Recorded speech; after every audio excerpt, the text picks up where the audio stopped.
Hi guys, welcome to the Guitar Masterclass. I'm Neil. And I'm Calvin. The two of us were vocalists from the band Christmas, and we'll be your hosts for tonight. So firstly, as we know that this masterclass is really important for us because it gives us an idea and an insight of how artists come up, especially guitarists, because they play a very important role in bands, and they are really inspirational. And what could be more fantastic than if I tell you the fact that these people are from our very own VIT music club. Okay, so our first special guest is, okay, before I tell you about him, watch his music do the talking.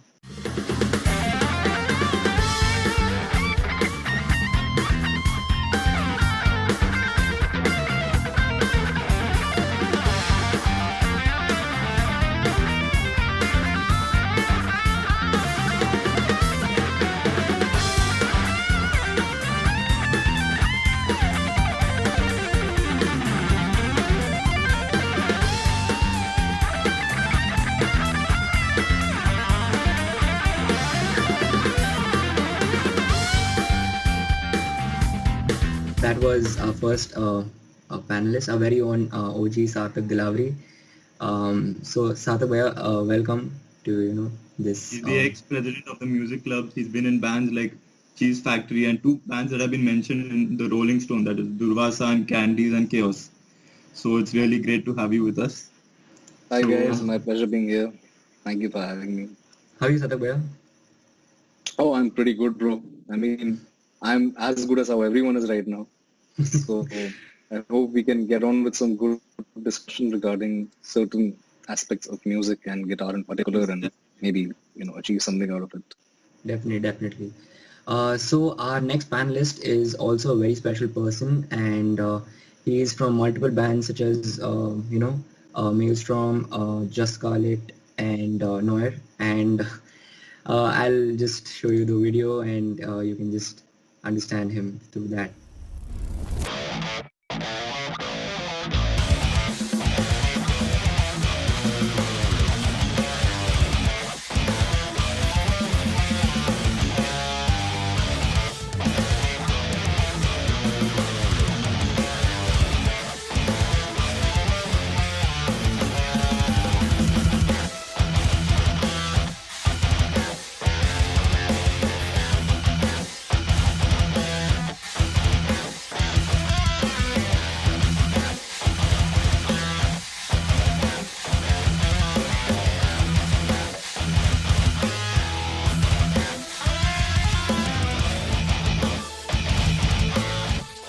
So that's none other than Ethan Joseph. Ethan, welcome to Masterclass.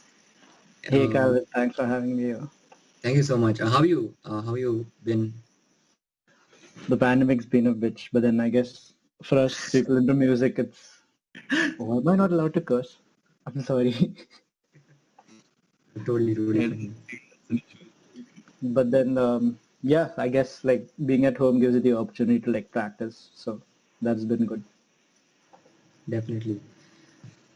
So our next guest is none other than the very talented lead guitarist of the band Soul, a very successful band in VIT, and you guys see him in action.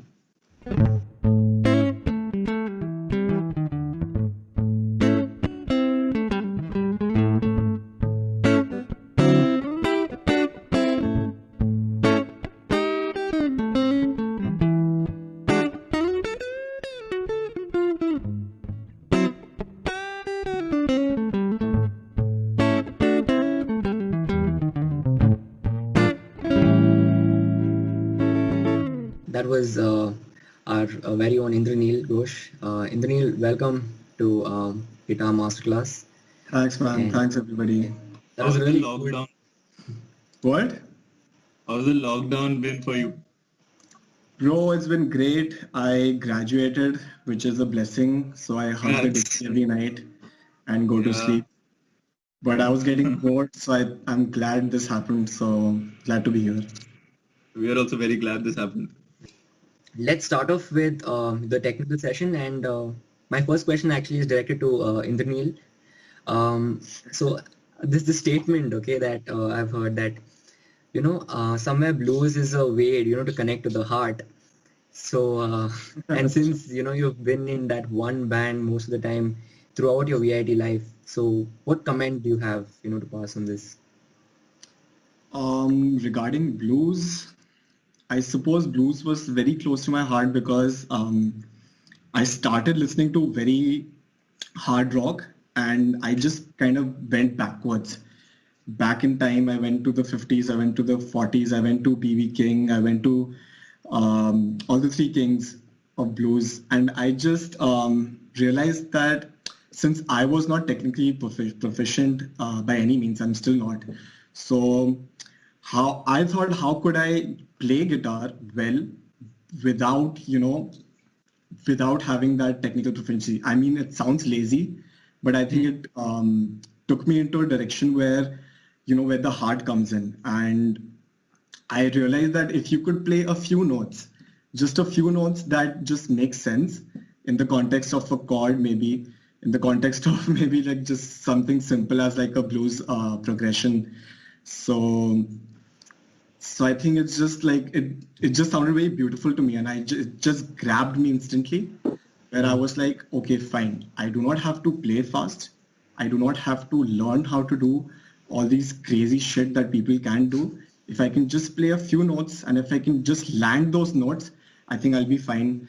And maybe somebody will notice me and I'll be like, okay, fine, this is it. So I think that's how the whole blues thing started. And then it just comes to what do you listen to? I started listening to people who were more on the melodic approach, not in the sense that they are very good with like modes. They're very intricate. They're very simple. Like Dire Straits was one of them that I think Mark Knopfler was very, very simple with his approach, with his finger picking, with his chicken picking, which I was like, why are you not using like a pick? And I was like, okay, he doesn't need to. And because he doesn't need to give that many notes to approach it. David Gilmour was one of them. And of course, if anybody is like a guitar player, they will reach that Pink Floyd, that place, and they will learn that he's not doing much other than just bending, but the way he bends, the way he uses the simple bends is just so tasteful. And that's how I just realized that, okay, this is my way to go, that I have to do these simple techniques like bending. I have to get them right. I have to get the slides right. I have to hit the right notes at whatever chords, whether early, whether too late, whether I have to give enough vibrato, whether I have to give like the Eric Clapton, like the ring wala vibrato. That sounds wrong. My bad, guys. I'm using the ring finger, by the way. Don't worry, guys. This is a DSW. It's all right, man. Vibrato is a very sensual technique. Yeah, that's true. That I suppose would help with the ladies. I hope so. So then I think, yeah, something like that, the BB King vibrato, something, just the simplest things, if I could get them right. And I'm not saying I got them right, but that is the approach that I take. And that is where the blues have led me. And I think people, because it's so simple and because it's so prevalent, I think more people connect to it easier. So I think there's like a larger base of listening where blues can be incorporated into many genres. I mean, of course, not gent. I'm not sure, actually. I mean, the gent people will be... band. No, I don't know. I don't know. You tell me. But yeah, I think that's the journey for the blues that I took. Really nice. It was really great. Coming back to Ethan, we can't deny the fact that, you've been in multiple bands, as I mentioned, So can you please tell me if that has been a plus point, to you when it came to, getting involved and, in the different the different genres where, you put something which you've learned in one band and then, try and experiment in the other one. How has that actually helped you? That's a really good question, actually, because there's a lot of things that you learn, especially when it comes to VIT Music Club. Like when you're in different bands, you get like this taste of politics that you don't get if you're in one band which is like doing really well. Yeah. So I've had to face the grunt of that, but like the thing is there'll be at least like 2 or 3 people who who are in the club who appreciate the kind of music you listen to, the kind of music you create. And like more than just like helping you come up with ideas, like it's those people that you should be like paying attention to, as in, getting your things validated. Like if you're not confident about something that you've created in whatever genre of a band that you're playing in, like you show this to those kind of people who approach you separately. Tell them that this is what I have, but I'm not sure if it sounds good. So that'll really help you in deciding whether this idea that you have is concrete or usable or not, like in terms of genres at least. The next question actually is really important because this is related to OCs, and this is what actually people in the music club are trying to come up with, better OCs, better understanding about how to write your own songs, your lyrics, your tunes. And it's so great to have the three people who are mastered that maybe in your 4 years of your VIT life. So no one has really mastered that. It's still in discovery.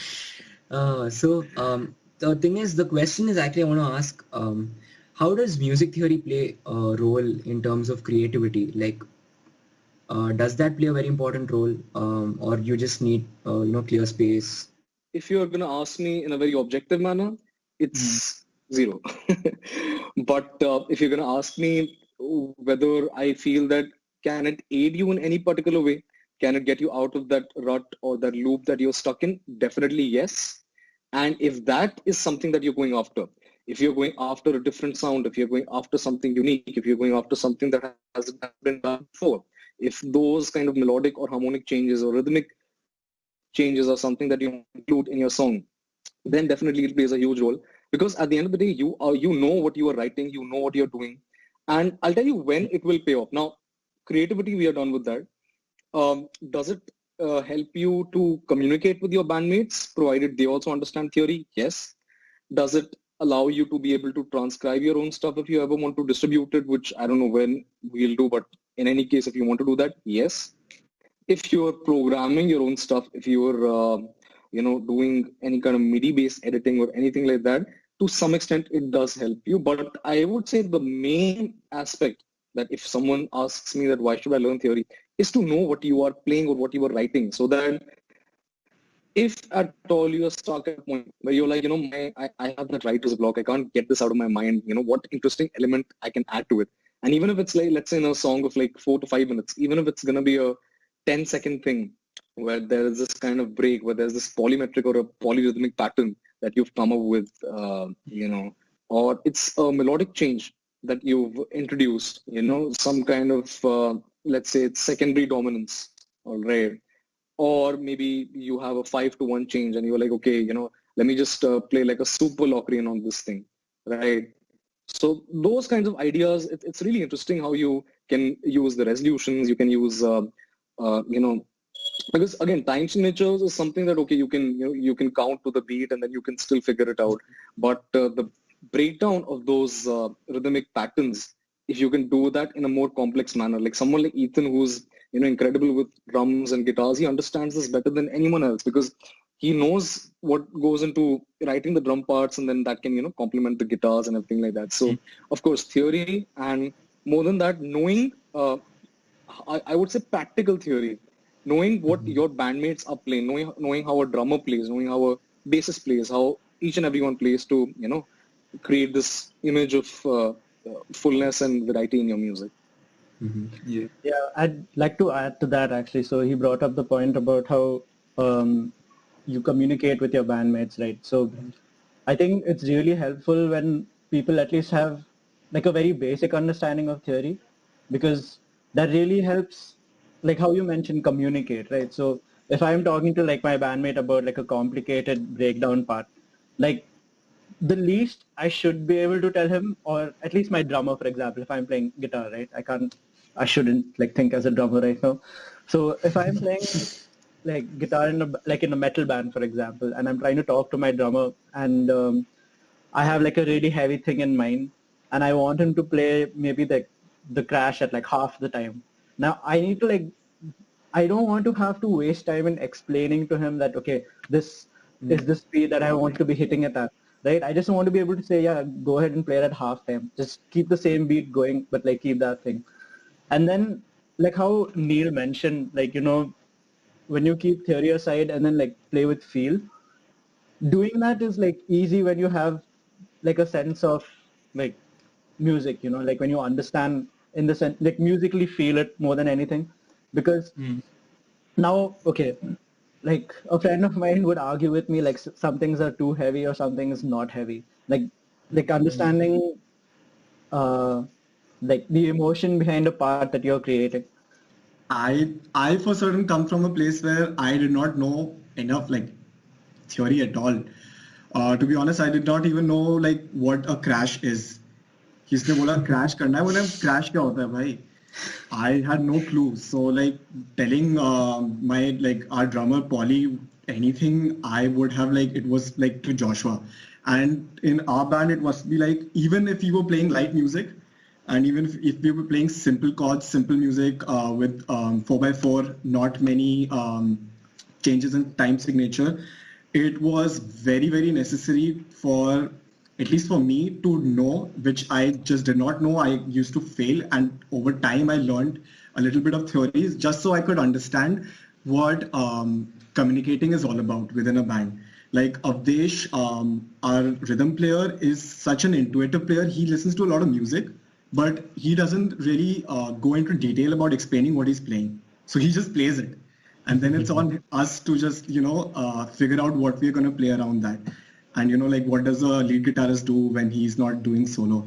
So you have to you have to know at that point, like a little bit of theory to know what triads you want to play, where do you want to approach the chord form from, even if it's simple, even if the chords are simple, where does it all place? Where can you put where you don't clash with the bass or like a pianist? Because like there were so many keyboardists, I'm so sorry, because there's so many like things that go on in a band.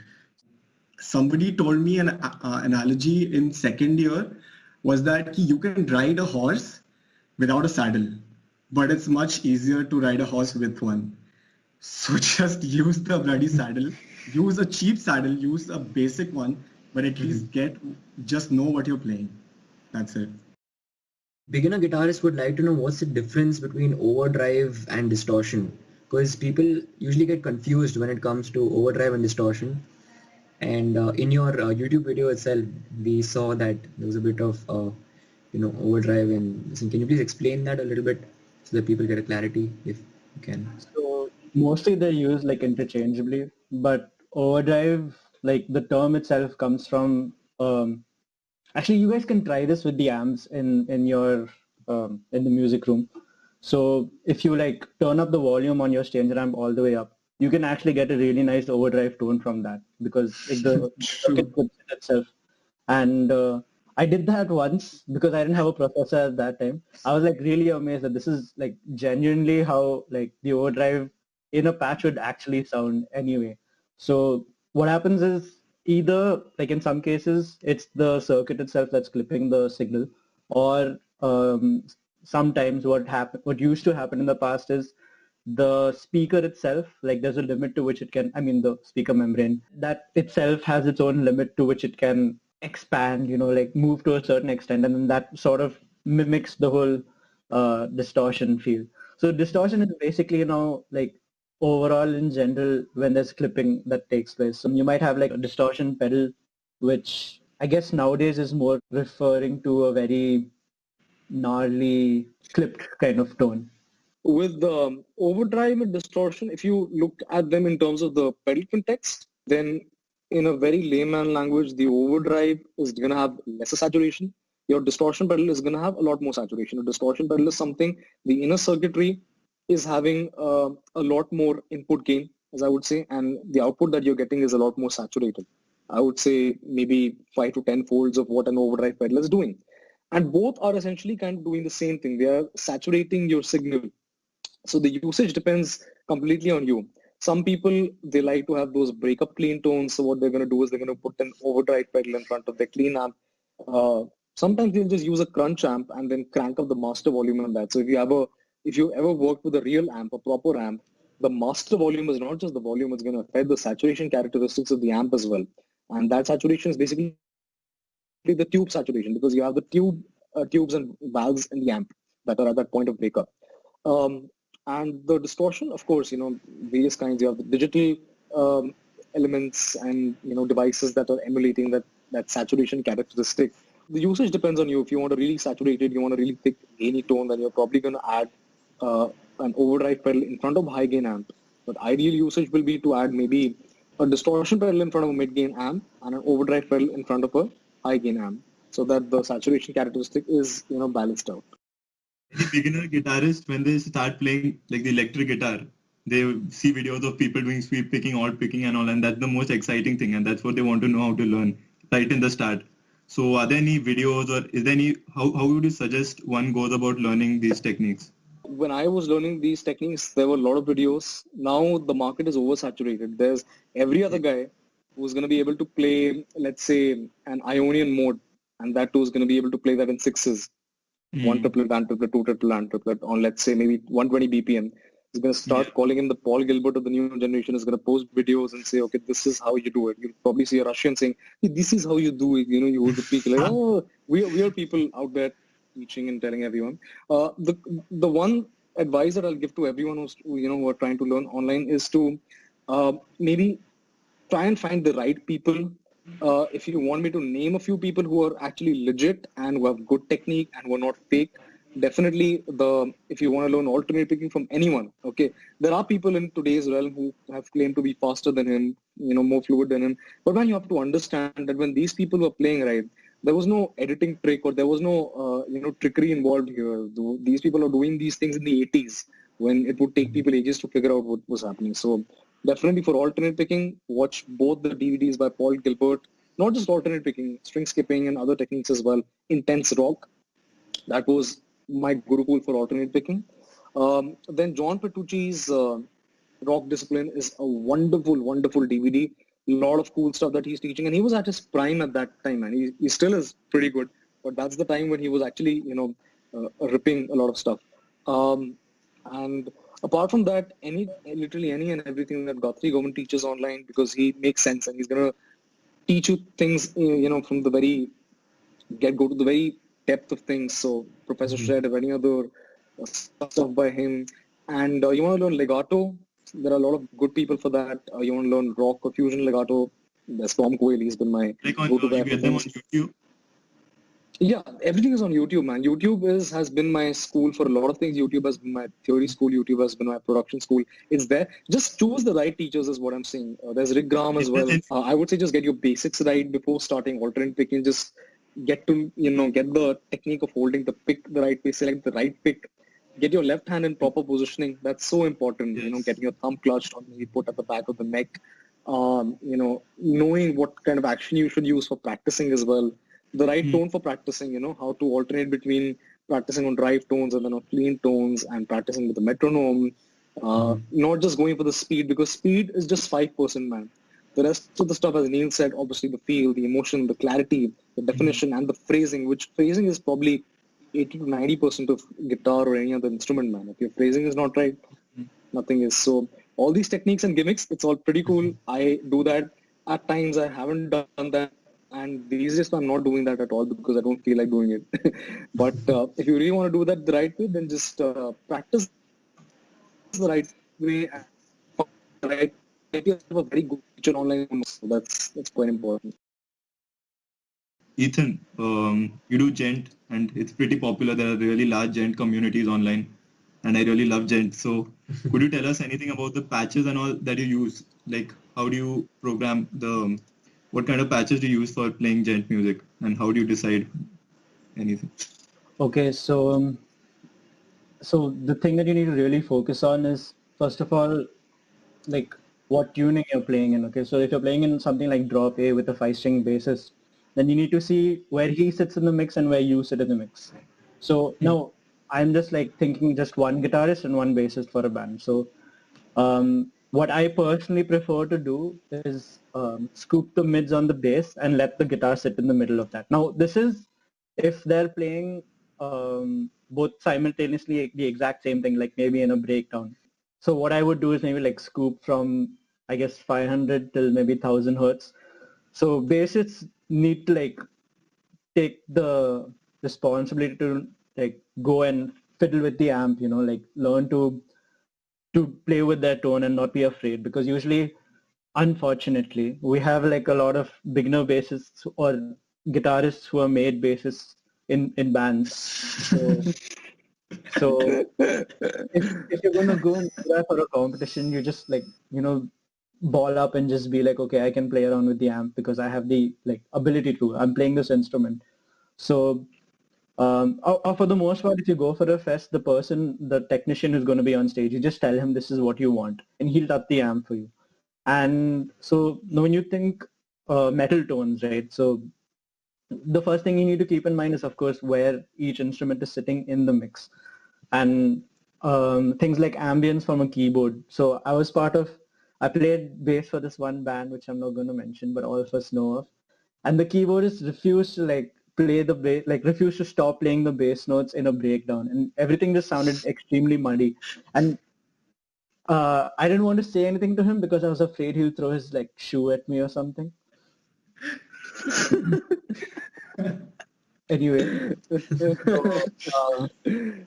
yeah, so basically pay attention to your song and know that, okay, this is the kind of thing that I'm going for. I need to make everything sound as one. That's like the goal.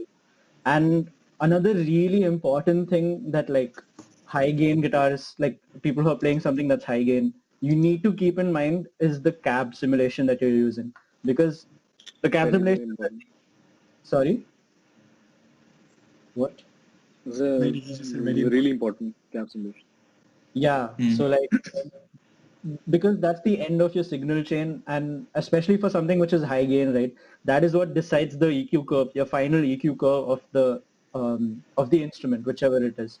So if you're playing through your processor and going directly out to the PA, like DI, then what happens is there you have to make sure that your cab simulation is on in your signal chain, because I've noticed like a million times over the years that people just for some reason ignore the cab simulation, go straight to the PA, and it just sounds like utter crap. Like fuzz. Yeah, it's just like utter crap, and people need to keep that in mind that, you know, this cab simulation thing is like super important. Now, the other case is when you're plugging into an amp like Sarthak said. So if you're going out from your processor to an amp, make sure that you're like paying attention to what amp you're going into. Like you need to like also, if you can, find out if that is having a separate output going directly to the PA, because that also in the end gets counted as your DI, because that's basically just the preamp circuit which is amplifying your It's not like adding the cab itself, its characteristics to it. So it's really important to understand where your cab is sitting in your mix, like in your signal chain, sorry. Mix it seems. And yeah, so pick your cab like carefully, like play around with the different cabs that you have on your processor. And when I say cab, if anyone doesn't understand what I'm talking about, it's your guitar cabinet, which houses the speaker after your amplifier in the signal part. So that is really important. And another thing that I would like to mention is your string gauge. Let me put it this way. Every gauge string that you use is going to have a different like impact on your tone. If you use something that's like heavier gauge for a certain note, it's going to add more tension, and that usually gives you a lot more boomy sound, especially if you're playing high gain. Keep in mind I'm talking about high gain right now. So if you choose a thicker string, you will be able to sound more tight. Your notes won't bend out of tune like when you hit them hard. This is again For gent, I think everyone uses a little heavier gauge, right? I mean, it's up to your preference, dude. Now, like, if you're playing gent, which is like more slower, like, I don't know if you guys listen to things like North Lane. If you're playing something that's a less, how do you say, more single bass drum, kick drum involved more than like a double bass drum thing, because you can still use a single bass drum for like gent kind of stuff, right? So if you're using that, then what happens is if your guitar has lower gauge strings, then them bending out of note or out of frequency is not going to make that much of an impact. So you get to take advantage of the tone that lighter gauge strings have. But if you're playing something really fast, like a lot of like double bass like involved in it, then like a higher gauge string is going to be much more helpful because you'll be able to have that staccato feel. Like when you hit the string really hard with your plectrum, then it's going to return back to its place much faster than a lower gauge string. So you have a lot more control over where the string is, especially in like things like gent. If you have any questions, you can raise your hand. I can already see your hand here. Sid, are you there? I'd like to ask Neil, if there was a chance he could attend one concert, would it be Eric Clapton or David Gilmour? And why? And why? Okay. Dude, that's really tough. If it was Eric Clapton or David Gilmour, I would probably go for Gilmour because if I'm looking for more guitar parts, then yeah, looking for Gilmour more. Looking for those big length Pink Floyd songs rather than something like because Eric Clapton has just evolved into something more of like a guitarist. He's just a great musician and just gone into a lot of folk and like old blues. So I think yeah, David Gilmour. It's a tough choice, but I think Gilmour will be my choice. Yeah. There are a lot of questions in the audience related to this one thing, like tips for beginner vocalists and guitarists, like where should they start from? So there are a lot of people getting overwhelmed. So anything, anyone would like to say something about how a beginner guitarist can progress in the music club and what they should go, like do they really need all this technical stuff? If you want to talk about progressing in the music club, you have to be able to accept different genres really, because if you're not able to do that, then like finding the right bandmates is going to be like a huge thing about luck. And that's really sad because what happens is that when you form a band, you won't progress as a musician in your own instrument at all because you're stuck with playing something that first of all you don't enjoy. Yeah. I mean, because you're not like putting in the effort to enjoy it. I have to mention that because you can enjoy any genre as long as you have the right perspective. But of course now, like being able to accept a genre is the thing that you need to like really focus on if you want to progress in the music club and really like pay attention, like to your like music club members, see what they're actually listening to, and genuinely like if you're going to have a music club WhatsApp group, talk about music, don't diss each other, don't waste share music that you listen to or like maybe something that you produced or made.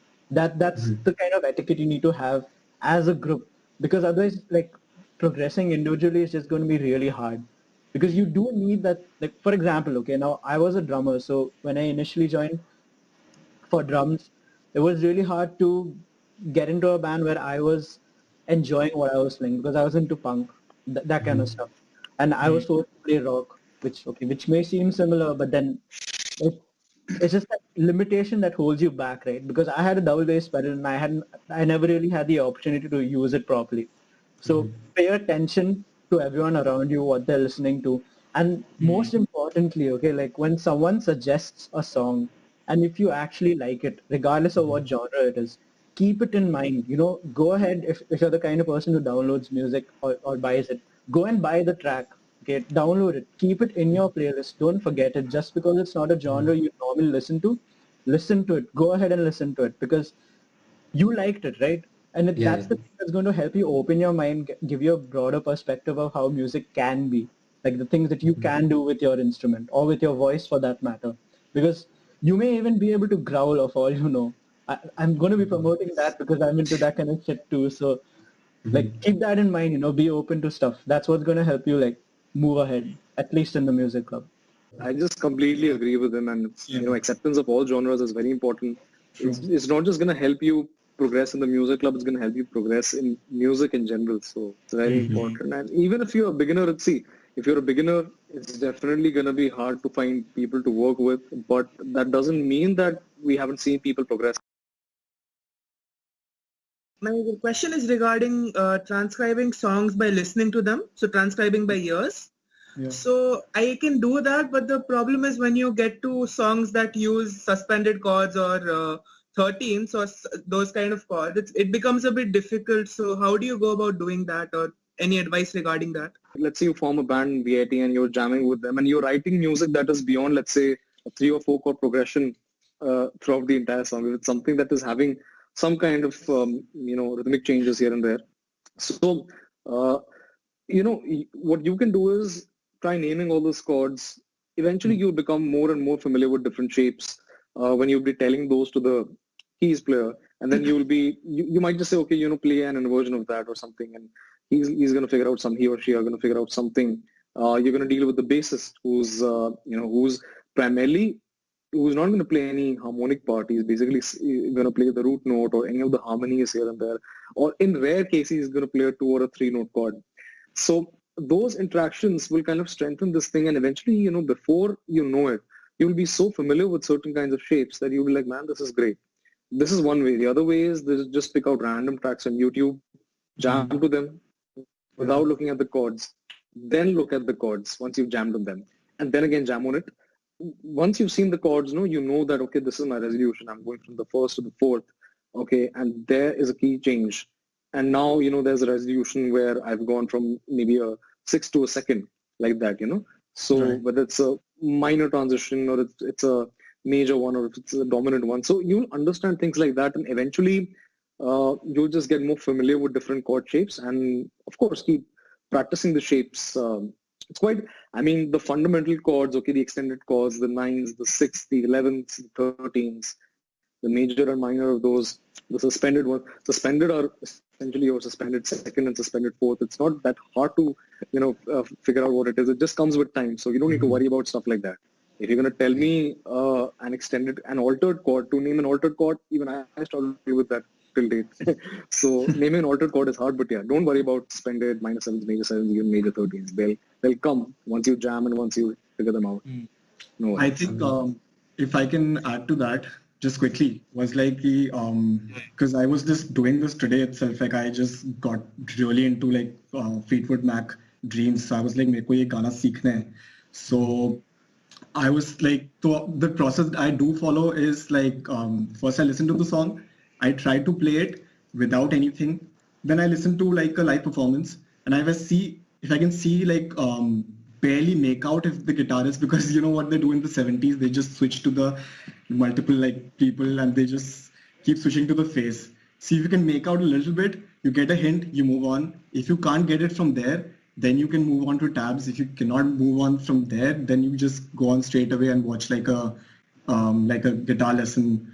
YouTube is your friend. So I think that way, that approach with me really helped, because then it was like, acha, I'm making myself work, and wherever I'm getting wrong, I'm teaching myself, acha, this was wrong, this is what I was doing, and this is how it needs to be done. Do you have a specific formula for like how you visualize the time signature changes? Okay, after 7/4, I'm gonna put 4/4 or 8/8 or 6/8. No one does that. I don't do that, bro. I really don't do that. How you perceive the music, and especially if you're playing in a band, like your bandmates need to understand the kind of change that you have in your mind, because if you have something in your mind and you're trying to like just tell it to someone else, like they have to be really sound in their music theory, because especially when it comes to like signature changes or metric modulation, it's not that easy to like just tell someone that, okay, we're going to like metric modulate over the each like dotted note or something like that. It's not going to happen unless the other person understands the way that you talk, understands theory. It's not going to happen if you're doing it in a band, like without them knowing what you're talking about. So if you want to like go with a preset mind that, you're going to have this structure of the song, make sure that it's like either one person who's like doing the entire thing, you're making the track, presenting it to your band and making them cover it. That's how I used to do it, and I'm pretty sure that's how Sarthak also does it in a way. But Exactly. if That's the thing. Sorry, you can continue. yeah, so I was saying, like if you're going to do the whole thing in slot, like when you're in the music room, that's going to be a huge waste of time. And you need to remember that, as part of the music club, everyone needs access to the music room. So you cannot waste your time composing things like that. I mean, rather, if you can compose as a band like that, great, then go ahead. But if you're doing that in the slot, you're wasting time trying to explain to your bandmates, this is what I'm looking for, this is what I'm trying to do. So guys, I'm so sorry, we don't have time right now, but if you have any questions, you can always direct it to their, Instagram handles. We have always, we've put in the chat box, Yeah, and also do follow them because they come up with amazing riffs, amazing tunes. And also follow the VIT Music Club because we also, improvise in terms of the singles everyone's releasing nowadays. So if you want to be updated, you can always follow VIT Music Club. Thank you so much, Sarthak Bhaiya. Thank you so much, Indraneil. Thank you so much, Ethan, for being a part of this guitar masterclass. And also to the audience, thank you so much for being so patient. And I hope this has somewhere cause an impact in your life, and maybe it's a little inspiring. And I hope you guys grow. And definitely do try for the music club. It's not like only the best enter, as I already mentioned.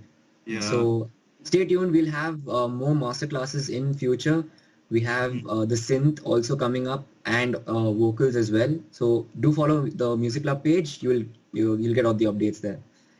So thank you guys. Take care and Yes. You have a great evening. Bye bye.